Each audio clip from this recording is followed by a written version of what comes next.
네, 지방세, 취득세. 지난 2020년 7월 10일 발표한 취득세 개정안이죠.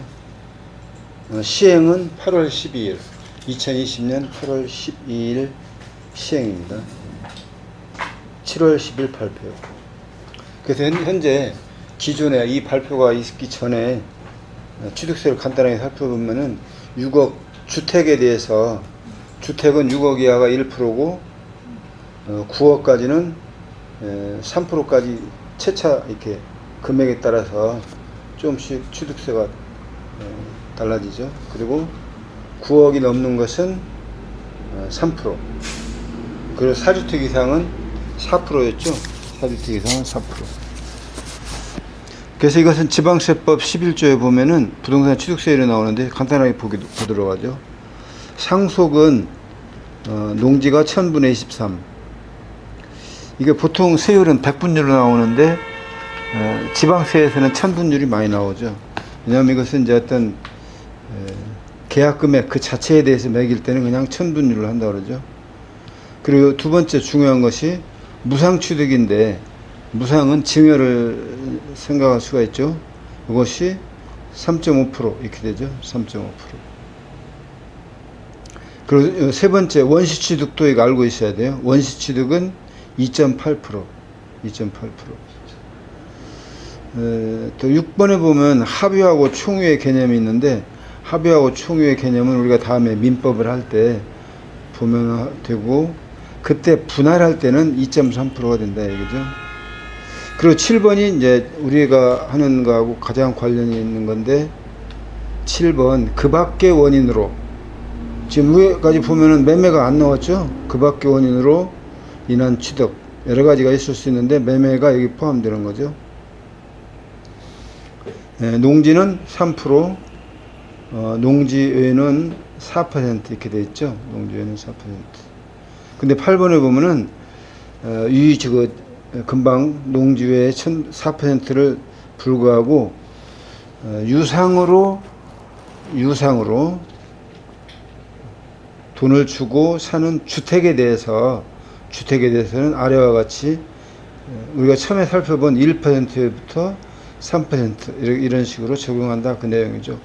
표가 나와 있는데 그것은 1%, 3억 이하는 1%, 9억 초과는 3%, 그 사이는 1%와 3%를 이렇게 단계별로 적용한다 그런 얘기죠. 그렇게 하면 기본적인 건 받고 그리고 이제 증여에 대한 세율도 3.5%라는 걸 알았죠. 그 다음에 이제 요번에 그 7월 10일 발표에 의해서 8월 12일부터 적용되는 취득세율 법인과 개인으로 나뉘는데 법인은 모든 주택의 취득 물론 예외는 다 있죠. 모든 주택의 취득에 대해서 유상취득은 12%로 하겠다 그런 얘기죠. 유상취득. 그럼 무상으로 할 수도 있을 텐데 무상취득도 비슷하겠죠. 그게 되고 또 개인은 1세대 2주택 요 세대의 개념은 좀 국세하고 다른데 뭐 거의 비슷하죠. 1세대 2주택 지방세는 가구라는 말도 나오는데 여기서는 세대라는 말을 쓰고 있다는 걸 유의하셔야 돼요. 1세대 2주택 이상일 때는 8% 그리고 12% 두 가지 세율이 있다 그런 얘기죠. 이것은 표를 보면 잘 나와 있죠. 표를 보면 조정 대상 지역이 특히 이제 세율이 센데 조정 대상 지역만 보도록 하죠. 1주택인 경우는 우리가 처음에 살펴봤던 1%에서 3%까지. 그리고 2주택인 경우는 조정 대상 지역은 8%다 그러죠. 물론 일시적 2주택은 제외되죠. 3주택은 12%. 법인이나 개인 4주택은 12%다 그런 얘기죠. 그러니까 여기서 이제 중요한 건 주택수 계산이 중요하겠죠. 그러니까 1세대의 개념과 주택수 계산이 중요하다 이거죠. 거기 뭐 일시적 2주택 제외되는 것은 나중에 보도록 하고요. 법인이라고 나와 있는데 법인은 법인으로 보는 단체 또 부동산 등기법에서 법인 아닌 사단재단 등 개인이 아닌 자도 법인으로 보겠다 그런 얘기죠. 그래서 1페이지는 이렇게 끝냈고, 우리가 이제 이것이 이제 정부에서 발표한 거 보면 한 40페이지가 넘는데 이걸 10페이지로 글자를 줄이고, 내용은 똑같아요. 글자만 포인트를 줄이고 배치만 살짝 바꿔놨죠. 우리가 이것이 이제 살펴볼 게 중요한 것이, 나중에는 이제 지방세도 그렇지, 국세도 그렇지만 지방세도 해석할 때 이 자료가 기초가 될 수 있다. 나중에 이제 좀 예외적인 사안이 많이 나오니까 이걸 알고 있어야 다른 걸 해석할 때 쉽게 볼 수 있다. 그래서 보는 겁니다. 다음 2페이지 보도록 하죠. 중과대상 주택이 나와 있죠. 중과대상 주택은 지방세법 우리가 방금 살펴본 거에 따라서 유상으로 취득하는 주택이다 이거죠.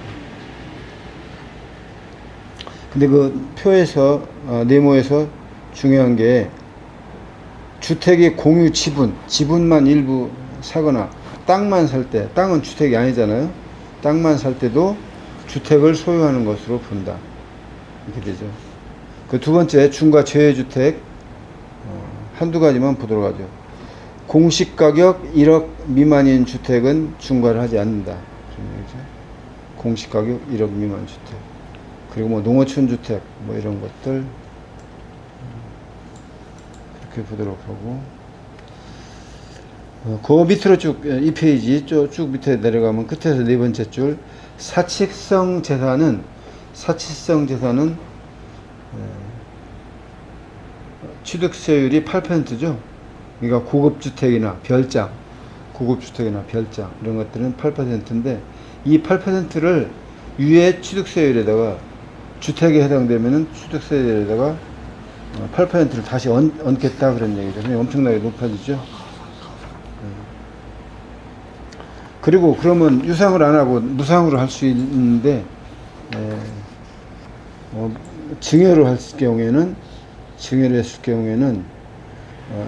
12%로 해야 맞겠죠. 서로 12%로 해야 증여를 하지 않겠죠. 그래서 증여시는 12%인데 조정 대상 지역 안에 3억 이상만 12% 하겠다 그러죠. 모든 것이 다 그렇지는 않다 이거죠. 근데 뭐 여기서 1세대 1주택자들끼리 서로 주고받는 거는 뭐 해당 없는 얘기죠. 다음 3페이지 보죠. 3페이지. 우리가 이제 세대와 주택수가 중요한데, 세대의 범위를 보도록 하죠. 세대의 범위는 주민등록표에 같이 나와 있느냐, 그게 중요하고, 배우자는 가령 뭐 형편상 주민등록에 같이 되어 있지 않더라도 같은 세대를 보고, 30세 미만 미혼인 자녀는 30세 미만 미혼 따로 있더라도 한 세대로 본다 이거죠. 근데 30세 미만의 예외가 있죠. 소득이 있는 경우 세대를 별도로 볼 수 있다.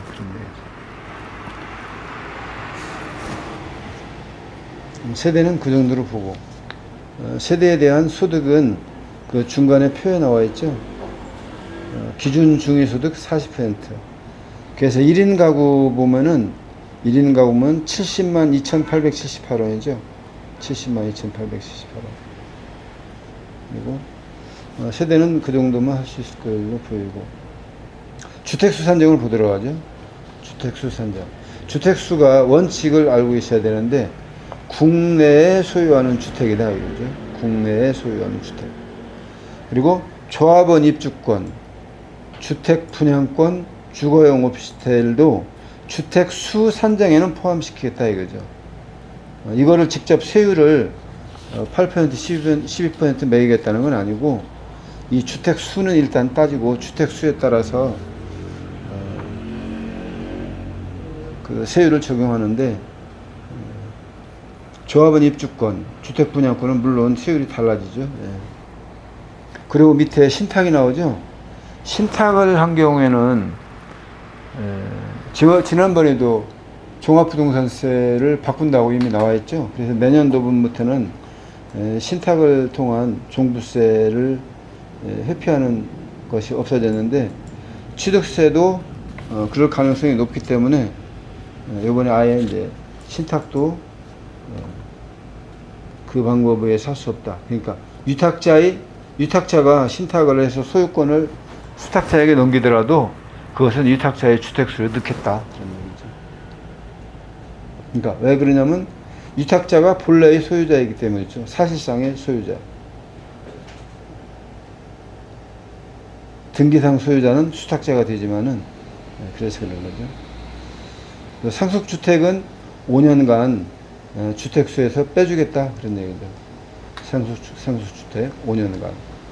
그럼 이미 거의 5년이 된 사람들, 그 사람들도 제외시켜준다 그런 얘기죠. 지분으로 상속을 했다 그러면은 최고 지분이 있는 사람이 되고 3페이지 마지막을 한번 보도록 할까요? 오피스텔이 나오는데 네 번째 줄 오피스텔이 이제 대전 같은 경우는 거의 주거용이고 서울도 주거용인 경우가 많죠. 그래서 주택으로 재산세가 과세가 되면은 그것은 주택수에 가산하겠다 그런 얘기죠. 그래서 다른 주택을 취득할 때 오피스텔이 있다.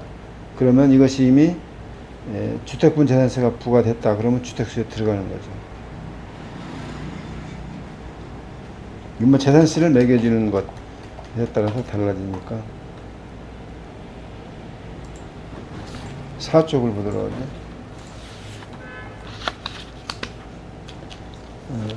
중과 제외주택. 중과세가 세율이 중과세가 되지 않으면은 주택수 산정에서도 제외시켜야 된다 그런 얘기죠. 시가표준액 이거 실거래가가 아니에요. 시가표준액이 1억 이하인 주택은 중과되지도 않고 주택수 산정에서도 제외시킨다. 근데 재개발 구역 내에 있는 주택 등은 제외시킨다 그런 얘기죠. 시가표준액 1억 이하이더라도. 그 부분은 이제 해당되시는 분은 따로 검토를 해야 될 걸로 보여요. 상수주택이 나오죠?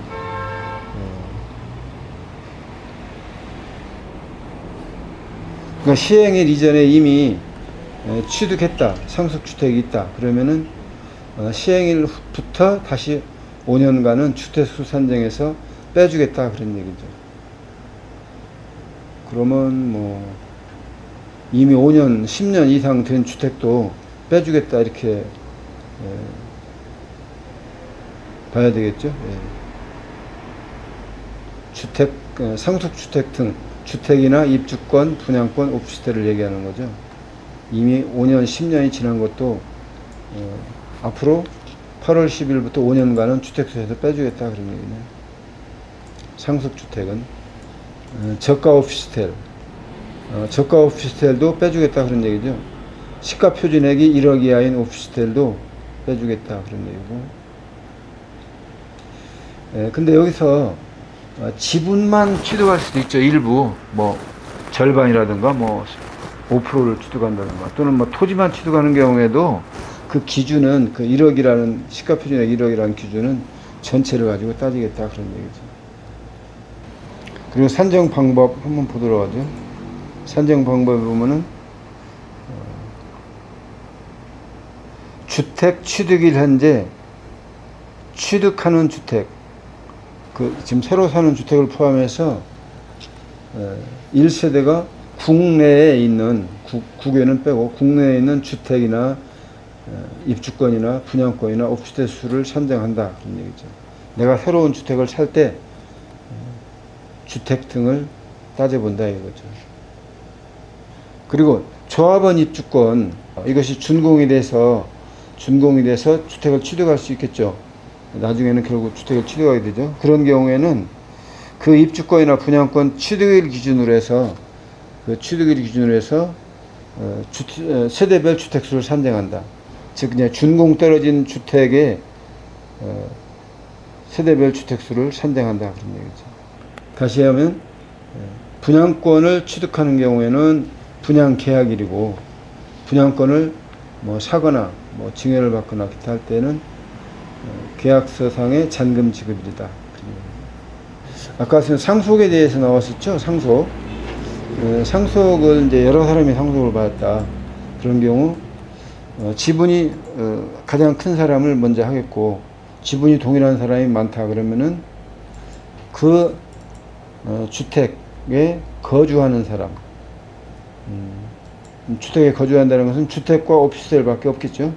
입주권, 분양권 해당 없으니까.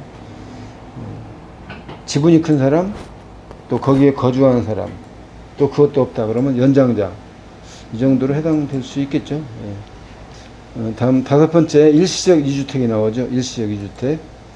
일시적 2주택은 조정 대상 지역 내에서 주택을 소유한 한 세대가 취득한 주택이 일시적 2주택이 되는 경우에는 중과세를 적용 배제하겠다, 그런 얘기죠. 근데 우리가 표를 보면은 조정 대상 지역의 취득만 중과세가 더 높죠. 비조정 대상 지역은 중과가 낮죠. 그렇게 하고. 근데 일시적 2주택 기간은 원래 3년이었었죠. 일시적 2주택 기간이. 근데 종전주택과 새로 사는 주택이 모두 조정 대상 지역에 있다. 그러면 이것은 1년으로 한다. 그런 얘기죠. 1년. 그리고 그 밑에 이제 주요 내용 바로 밑에 신규 주택이 나오죠. 일시적 2주택이 적용되는 해당 주택으로는 주택이 아니라 분양권으로 취득하는 주택도 될 수 있겠죠. 많이 이루어질 수 있는 거죠. 신규 주택이. 근데 조합원 입주권은 나중에 준공이 되면은 우리가 처음에 얘기한 원시 취득세율이 적용되는 거예요. 원시 취득세율. 이건 중과세 되지 않아요. 요 주택에 대해서는. 그 원시 취득세율은 2.8%였죠. 1000분의 28. 그리고 오피스텔은 모두 취득 시에 업무용으로 4%로 취득되죠. 업무용으로 4%. 그렇죠? 두 가지는 세율이 다르죠. 그 밑에 이제 신규 주택을 종전주택에 포함한다 이렇게 나오는데, 이 말이 좀 애매한데, 이것은 이제 입주권이나 분양권에 의해서 준공이 늦게 떨어지는 경우가 있죠. 그래서 이것을 계산할 때, 주택수를 계산할 때 편하게 한다, 그런 얘기죠. 신규 주택이 오히려 종전주택의 주택수에 들어갈 수 있다, 그런 얘기예요. 일시적 2주택 기간 다시 한번 더 보도록 하죠. 일시적 2주택이 되려면 3년 내에 종전주택을 처분해야 되죠. 근데 둘 다 신규주택, 종전주택 둘 다 조정 대상 지역에 있으면은 1년 내에 처분해야 된다, 그런 얘기죠. 4쪽은 끝났고 5쪽을 보도록 하죠. 좀 빨리 진행하도록 하죠. 6. 무상취득. 조정대상 지역에 있는 주택이에요. 이거는 조정대상 지역. 시가표준액 3억. 시가표준액 3억. 이것은 공시가격이죠. 예. 아파트는 기준시가가 나와 있죠. 예. 무상취득한 경우는 12%로 매기겠다, 그런 얘기죠. 마찬가지로 지분이나 또 토지만 넘긴다 할 때도 전체를 가지고 기준으로 한다 얘기죠. 그리고 중간 위에 보면 재산 분할로 인한 취득이 있는데, 재산 분할로 인한 취득. 이제 이혼이 많이 이루어지기도 하는데, 그때 재산을 분할할 때 위자료를 받느냐, 그런 것들은 잘 감안해야 되죠. 그러니까 그때 재산을 분할할 때 취득 원인을 잘 처리해야 되죠. 근데 여기서 이제 문제가 보면은 저쪽 쭉 뒤로 가시면 될 거예요. 질의응답이 있는데 무상취득에 대한 질의응답이 있어요. 이거는 좀 질의응답이 잘못된 걸로 보이는데, 논란의 소지가 있는 걸로 보여요. 다주택자, 주택을 1세대가 4주택을 보유하고 있다. 그래서 그 중에서 6억이 되는 주택을 자녀에게 증여를 하는데 부담부 증여를 했다. 일부는 유상이고 나머지는 2억 5천은 증여다 이렇게 돼 있죠. 그럴 경우에 취득세율이 어떻게 되냐 이런 얘기죠. 그래서 이것이 이 주택이 조정 대상 지역에 있다 그러면은 증여든 유상이든 무상이든 다 12%로 매기겠다 이렇게 나와 있거든요.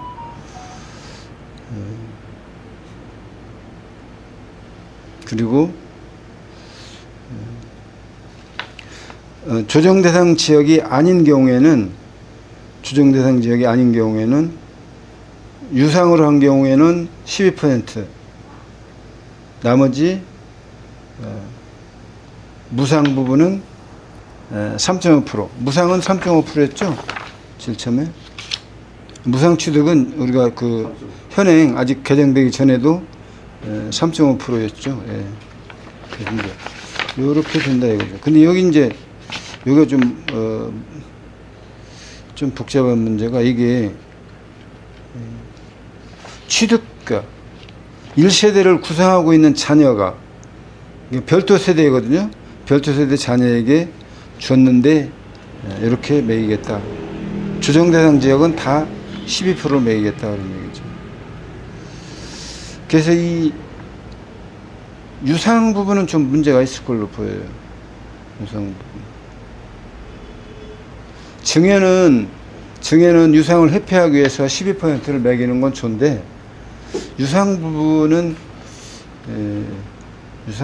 좀 문제가 있다 이거.